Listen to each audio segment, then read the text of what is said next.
When Breath Becomes Air by Paul Kalanithi. The book in 3 sentences. The memoir of Paul Kalanithi, a neurosurgeon at Stanford University, who is diagnosed with terminal lung cancer in his mid-30s. Kalanithi uses the pages in this book to not only tell his story, but also share his ideas on how to approach death with grace and what it means to be fully alive. When Breath Becomes Air summary. This is my book summary of When Breath Becomes Air by Paul Kalanithi. My notes are informal and often contain quotes from the book as well as my own thoughts. This summary includes key lessons and important passages from the book. On the suffering that often accompanies death, with what strife and pains we come into the world we know not, but 'tis commonly no easy matter to get out of it. Sir Thomas Browne, Religio Medici. I realized that the questions intersecting life, death, and meaning, questions that all people face at some point, usually arise in a medical context.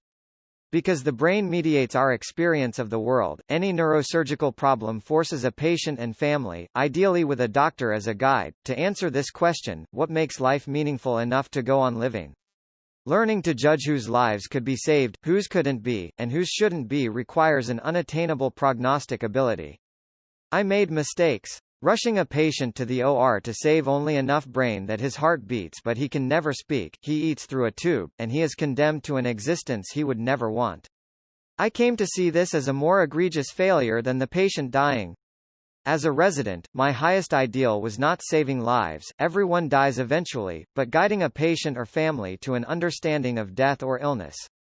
One of the earliest meanings of the word patient is one who endures hardship without complaint. When you take up another's cross, you must be willing to sometimes get crushed by its weight. Boredom is the awareness of time passing.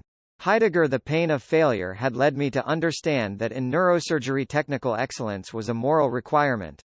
Good intentions were not enough, not when so much depended on my skills, when the difference between tragedy and triumph was defined by 1 or 2 millimeters.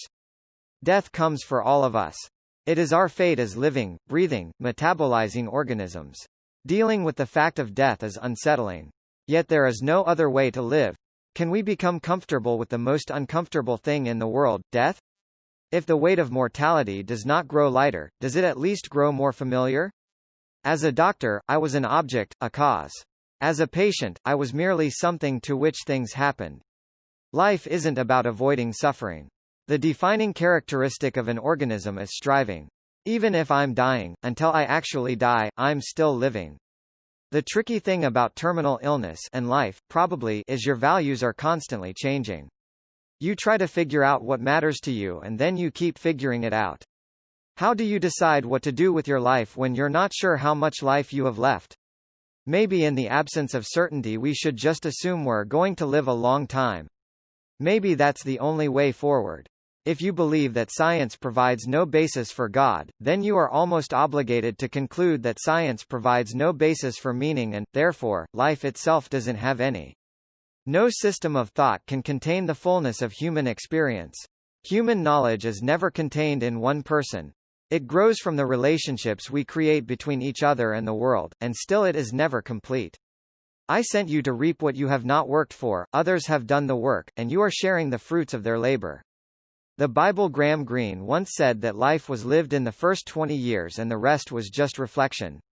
Most ambitions are either achieved or abandoned, either way, they belong to the past. What happened to Paul was tragic, but he was not a tragedy.